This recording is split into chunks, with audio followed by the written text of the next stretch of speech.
this Cabernet, it tastes too tight. Let it breathe. Let it breathe. When I find an unopened Cabernet and it's still coming back to me. Mother Mary hands me a corkscrew, but then says, let it breathe. Let it breathe. That's pretty funny. All right. Yes. I see the glasses over there. As someone in chat might say, there stands the glass. There stands the glasses. That's a Van Morrison song. Oh, I was waiting for... I almost said Jim Morrison song, but no, Van Morrison song. LA woman. I didn't know what you're going for there. No, I'm distracted by the off-camera beauty here. Wow. Wow. Are our wives here and we didn't know it? Well, they're off camera. Okay. And they are distracting. They're not here, though. They're not here. The things that we have here, they are beautiful. That's true. Yes. They meet all those requirements. Yes. But they're not just sitting right over here on the they're table. not right there on the table. Yeah, we're married to two very tiny, yeah, there they tiny are. women. They're in the glass. Yeah. They are no longer little girls. They were little women. A reference to something else. But we actually have two brand new things that we're going to be trying tonight. Not just a beverage. We're also going to be trying out some new glassware. That's true. That's so right. we're very excited for both of those things. So we have new glasses and a bourbon that has got a little bit of a little extra something going on with it. That's what we have for this Give It a Shot. I'm Andrew. And I'm Keith, and we are AboutBeverages.com. And the beverage that we are about today is the Jefferson's Reserve Pritchard Hill Cabernet Cask Finished Bourbon. Wow. Ooh, that's a You mouthful. remembered it all. You remember every bit. Yeah, right. I'd like to job. say I could. Fortunately, I have the magic screen also just off camera here that's helped me out with that, because I certainly couldn't have read it from that. But So this is Jefferson is a bourbon that we have enjoyed for many years. We've had the Jefferson. We've had the Jefferson's Reserve. And then this, and they even have a really top tier line, which is the Ocean. This is just kind of... Well, and even above that. There's something above the Ocean? What's above the Ocean? Remember the one we were looking for, actually, when we were originally doing the Duncan Taylor? It was aged in French wine barrels or something. Remember my gosh. Remember that was one of the ones we put on our list, and we actually found it. Well, we found the Ocean. That was what we were carrying around that you almost thought you were going to drop. But then remember, then at the other location at Total Wine, we found that other one. It was oh, that's true. It was $140. So there was that as well. There were a couple different ones, and we found the one that actually we had found online there. Oh, okay. But I think that was in the cabinet. Was that in the? Oh, right, okay, right, yeah. I do because the other one was not. Okay. Yes. So anyway, that is quite true. There. And full disclosure, we've maybe not had this exact one, but we think we've had this. I think we have had some finish of this. We cannot confirm or deny. Like I said, I know we've had a Pritchard Hill, and it may have been the Cab. I'm not 100% sure. Yeah. Because our other brother at some point a couple years ago bought one of these bottles of Jefferson, because we've had the very small batch Jefferson, which is usually around $30. I've bought the Reserve, which is usually $45 to $50. This one is around $65 to $70. This Pritchard Hill version, which they take their Jefferson's Reserve, which does not have a year distinction. I was trying to look that up to see. I thought there was a reason why they didn't have that on there, and there is, because they blend a lot of their older bourbons with some of the younger and make an exact kind of flavor profile. Okay. So there's not an exact. So I've seen anywhere from 15 to 20 year aged in the Jefferson's Reserve, blended with younger versions of their whiskey. So it's like I said, so they don't have that year distinction on there anymore. But anyway, so they take that Jefferson's Reserve and then they age it for an extra 12 months in Pritchard Cabernet Sauvignon barrels. Oops, I hit a button. Okay, we're all right. Nothing happened. Yeah, we didn't go dark. Oh God, the room. We went dark. Yeah. But anyway, so that's, like I said, so that is the special finish that they do on this one to add just a little bit of extra something. Yeah. And then on top of that little extra something is going to get poured into these glasses right here. Dang it, you're not going to be able to see them very well. Maybe up against. There we go. We'll do it up against the shirt. Do you have a graphic for that? I'm not ready for that. No. Okay. I was not prepared. That's okay. I think it's good enough. These are Norlan whiskey glasses. Norlan, I should say. Norlan whiskey glasses, and they are super cool. I'd read about them for a little while, and I was kind enough to get them as a gift on my birthday from this guy and his family. Well, actually, so this is kind of like a gift podcast too, right? Oh my gosh, it is, because guess what? the Jefferson, a gift as well from my good friend Yes. and his wife and their pets. I think all three. I think all of them at some point probably had a hand in this or a paw. Contributed. There was a lot of contributions. So this is like, oh my God, this is like a birthday cast in some way. But anyway, so I'd read about these glasses. They sounded unique. We love the Glencairn glasses. We've had those for forever. Right. This was kind of like the new latest and greatest development. Jim McEwen, who is a very famous whiskey distiller, he had a hand in helping make these. They're double walled, so there's actually, it's like I said, I'll have a link down below in the comment section and also on our website, AboutBeverages.com, to their website. And it's very unique because it is like I said, again, it is two different pieces of glass that are hand blown, and then they're sealed together, and everything is separated, and there's little divots in there that help with the aromatics and all that. We're going to find out if they actually do anything besides all this marketing. Well, you're going to try. Are you comparing with another glass? No, just in our heads. Okay. Our minds. All right. That sounds good. It's just going to be the power of the... I thought about that, like at some point, like that would be neat, but I was like, well, we'll be able to tell which glass we're using. Right. Yeah, that's So, true. Yeah. You know, like... Well, I guess Unless there was really true. like blatantly no difference, we might discern a little. So like, well, I can kind of, I don't know. I thought maybe that might not work. But anyway, it is going to be difficult to put anything in these glasses without the actual spirit itself. So hopefully it's being watched over by our user. There it is. There he is. Wow. He's got his nose all up in it resting, on this one. He is excited. I'm surprised he doesn't have one. Thank God he doesn't have one of these glasses because we only have two of them. That's why I only got we two. might not be able to get it back from Phil. That's why I only got. That would be funny. I only wanted to. He poured this right in there and set that. If it would go right under his nose, it probably would. It probably would reach right about there. There's nothing else to say. I'm sorry. Collins Reserve. We're gonna have to take that back from Phil. Sorry. Give it to me. I did open this a couple hours ago because, like I said, I kind of wanted it to breathe a little bit. That's the theme of the last two podcasts, is letting things kind of get a little bit to the air. Remember when we first started drinking spirits, we would actually really sniff deeply and slurp. We were too like, deeply. What are we doing? Yeah. Way too deeply. You'd think we would have learned quicker than we did, but it was always funny when we did that. See, now again, I haven't yet, but I always forget to bring in a towel just in case. Or speaking of the towel. Oh, that's what I forgot to do too. Oh. Well, now this is going to taste like garbage. I probably should just pitch it. We should just dump it.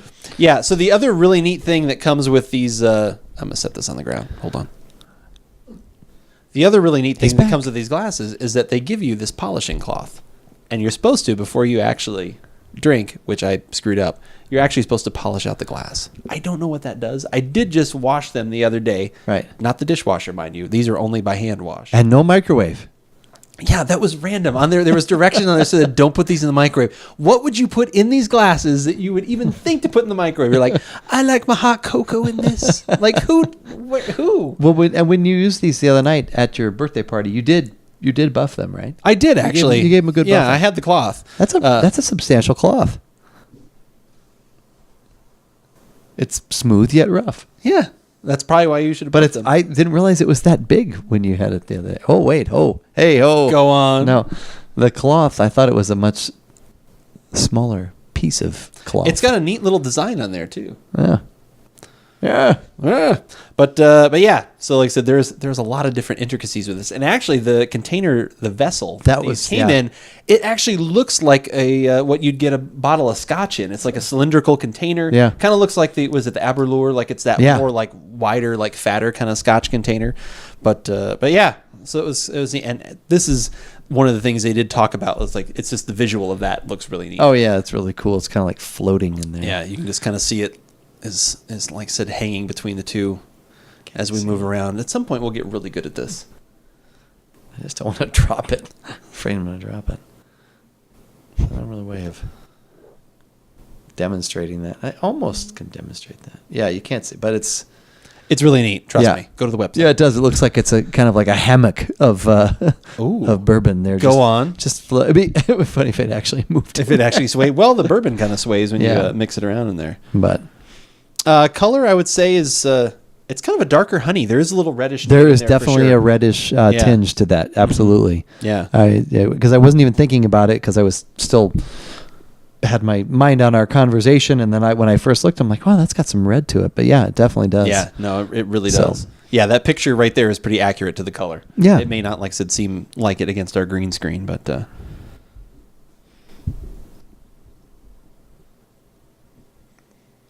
So it's cask finished. It's not cask strength necessarily. No, right? it's Okay. 90. It's actually Cask. 90 proof. Okay, all right. Let's say because it doesn't smell overly. I guess that's one nice thing about some of the hotter stuff we've been trying lately. Is now with something like this, I'm like, oh, it doesn't. Yeah. it's like, that's nothing. Well, and that is one of the, like, again, it would be more interesting to try with something on a higher strength, but that is one of the claims of this glass is that it's also supposed to diffuse some of those that kind of part of the aroma, so that you can get to the nitty gritty. Which what are you getting out of the nitty and the gritty? I get getting some. I guess it's probably the oak. I'm getting some vanilla under there. The some. It's almost creamy in a way. It's weird. Yeah, no, I'm in the same spot. Some like nice fruit. There's some fruit there. There's a little vanilla note, like I said, and like I said, there is something a little creamy, and then that sweet goes in. Nice It's spice, almost like yeah. it is like a candied fruit or something that's in there. It's like but good. There's a little bit of spiciness, but not much.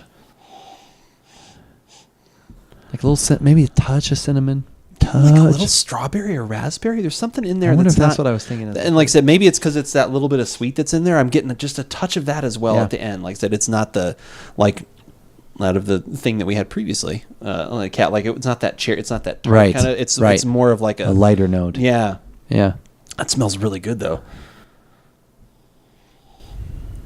Well, should we do the last part? Yeah, I think we should. I definitely get that like a caramel corn note, because there's that sweet, and yet I don't know if it's the corn coming through from the. I don't think it would be coming through from the mash. I guess it could be. I mean, but there's from what I read, layer. It's about like 60% corn is usually what they use for their mash. That's a nice layer of just smooth, like a caramel, like a caramel note in there. It's smooth at first, but then it's deceptively kind of comes back a little bit. Like I first took, like I said, a fairly good swig, and I kind of swirled it around, and I was finishing it. I was like, wow, that is really smooth, like almost too smooth. And then it was like, no, I've got something to say. There's a little heat. Yeah, and then it kind of comes back forward, but like I said, in a really good way. And like I said, and that's kind of where I get that little burst of a little bit of fruit or wine characteristic kind of coming back through. But like I totally agree with you. It is almost like a caramel or a buttered, like a caramel butter popcorn thing. Something. That's really nice. That really hits, like I said. But the finish is just is fairly lingering because of how that retro just kind of comes back through, but still really smooth. But nice heat here, which is good. Nice little burn. Yeah, that is really that's very good. That is quite tasty. I actually, on a second sip, I get some of that cherry fruit up front. It really hits. I'm getting it with me right now. Linger. So like the cranberries, you had to let it linger. Mm-hmm. Okay, got it. For some reason, on that second sip, like as soon as it hit the front of my tongue, the tip of my tongue was like, ooh, fruity. Like it kind of... Yeah, and I'm getting a little bit more of the spice, some spicy though, too. Some... Not cinnamon necessarily, but I was going to say cinnamon because it's not pepper. It's not like it's kind of still in that sweet vein. Like I think, and probably because of the caramel corn, maybe like not red hots, but along that line, a little like a sweet cinnamon. Not like exactly fake cinnamon red hot. But I know where you're going with it. Like I said, it's kind of that little bit of cinnamon in there. That's quite delicious. Yeah, that is really good. Yeah, And we did have this. We had one of these at some point. I can't remember if this or not. And I thought I remember us kind of being like ho-hum on it. Did we compare it to something else? Was there something else left? Well, we had the Whistle Pig. And maybe we finished that and then went into this or something? I don't know. I can't remember. Don't know if they were compared directly or either way. What happened this with is that. This is very But good. this is, so if I don't know why it tastes like the color on that bottle. You're thinking caramel. You're thinking like notes of cinnamon, notes of some fruit, red hot. Cinnamon red hot. Yeah, that color is an accurate representation of the taste. No, this is excellent. Like I said, the part I'm happy with, like I said, it's just so smooth. Because I actually, being honest, the Jefferson's Reserve itself, I'm not a huge fan of that one. I should probably have it again, maybe with some of the other. Like I said, I had that 4 or 5 years ago. Like I said, maybe now with how our palates have changed, all the things we've had, Right. maybe I'd come back to it and say, wow, this is a gem I didn't realize for that price point. But I always remember liking the less expensive Jefferson and that one-upmanship. I was kind of like, it's okay. Right. Which is one of the But it always reasons. seemed like it had a little more burnt, like it was rougher to me at the time. But maybe now it's like perfect. Well, This is excellent. That was one of the reasons when we were making our decision for our big special podcast, our thank you podcast. We actually, for a while, like you said, I carried around that Ocean. Yeah, like a baby. And we saw a couple other versions of Jefferson's, but the more we talked, and then we talked with even Scott there, we kind of talked ourselves out of it because we were like, well, their lower one is pretty good, and as it goes up, it doesn't necessarily taste to value ratio isn't there. Yeah, it didn't see it because, like I said, whatever memory of that other previous one we'd had plus the reserve, like I said, it seemed like every time I went up, it was like good, but it wasn't like, I can, like, again, the reference of like I can tell where my money went to. Yeah. Whereas this, like I said, I can tell that extra 12 months in those barrels, like I said, in the cab barrels, really, like I said, that makes a really neat complex difference. Boy, as I sit with this, it's really cinnamon. I mean, in a good way. That's cinnamon. Some sweet cinnamon. It's not sweet fire like Not that sweet one, fire. but Oh my it's- God, but yeah, it's that sweet was- cinnamon. Man. Not only sweet cinnamon, but that's what is standing out to me. That's what's kind of. Would you say that's a lot of the finish that's lingering? Yes, Is that yeah, okay? yeah. Yeah, I would say it's definitely like the initial taste. That's where you get, like I said, the caramel popcorn. Like I said, that buttery kind of ness. Like I said, there's some nice viscosity in there. Like I said, into that fruit, which to me kind of hit in a couple different places. Like I said, initially it kind of hit, like I said, on the finish. But then when I went and had that second sip, I got it more toward the front. I got it more in the beginning, and then, like I said, mixed in with all those things. And then, I agree. There is like a cinnamon component, and that is kind of what lingers with. Yeah. I think the fruit really lingers to me too. Like I said, that raspberry, for some reason, that's like on my soft palate. Like that's just kind of like when I'm thinking about it right now. That's what I keep getting. But I'm having another sip. Yeah, that was very good. What the glasses did to enhance this, I don't know right now. Yeah, I don't Maybe know. they did. Maybe they made it better. But no matter what, they were cool, and they certainly did their part in the overall appreciation of this beverage. That's I for just sure. I like the Glencairn glasses. But I like the heft of this glass a little bit more because it's kind of in between a highball glass and or a rocks glass, I should say. It's in between a rocks glass and that. Right. You know what I mean? Where it's a little bigger. So I like that heft of it, but then Right. that the inner bowl where the whiskey actually sits is on that smaller side. So Right. it's like kind of the best of both worlds. Yeah. That's what Sammy Hagar always said. This is what he was talking about. Well, that was Sammy Hagar with Van Halen, though. I don't know. David Lee Roth was with Van Halen. 5150. I'm not familiar with that. You're the one who brought it up. Was he with? Don't tell me that no, you're not familiar with it. You brought it up. No, I have no idea what you're talking about. You brought it up. I'm pretty sure that was his solo stuff because he was never Okay. with Van Halen. It was David Lee Roth was the only guy that was saying with Van Halen. I don't know what you're talking about. It was Gary Sharon. Oh yeah, right. You're gonna go that route. Oh my gosh. Van Halen 3. That's a deep cut. I can't even believe I remembered his name. But what I hope you all remember is our website, AboutBeverages.com, where you can find other reviews and tastings of not only whiskeys, but different wines, beers, sodas, sparkling waters, all these kinds of things. We are a lot of alcohol beverage focused, but there are other things in the archives. Weird Japanese sodas. We've done that. That's true. We've done chocolate eggnog. Don't We've remind me. That was one of the most delicious yes. things we've ever had. And it's not even made anymore. So anyway, that is where you can go in the archives, find everything we have ever done. If you're looking for more recent content that was video focused, you can head on over to youtube.com. It's a brand new upstart website. I think they're going to keep it going. So that's why we're really kind of we're hitching our wagon to their tail or something. I don't know. We're hitching something to something.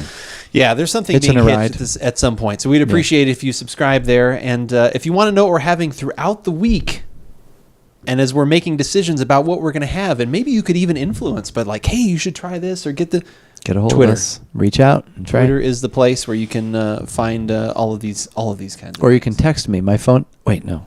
No, that might be a little too much. Okay. All right. But if you're looking for more, like say a really long kind of live show, Right. like a full experience where maybe we didn't just talk about this, but talked about a lot of other things, like on either side of it, got even more in depth, where would they go? Well, I'm thinking you're talking about Twitch. I am. Twitch.tv. And the thing is, if you'd have been watching earlier tonight when we were recording, and maybe you were, you would have seen an in-depth discussion about this particular glass. You would have seen some graphics, and you would have heard an even more involved story about that. So that's just some of the bonus stuff that you get when you do spend the evening with us on Thursdays. On Thursdays, starting usually around 5:30 Pacific. A lot going on. Should we just keep drinking? I think we should. Okay. Well, we don't have to have you keep. We won't watching us, bore so you with that. That's right. But as we always say, whether we like it or not, You should give it a shot.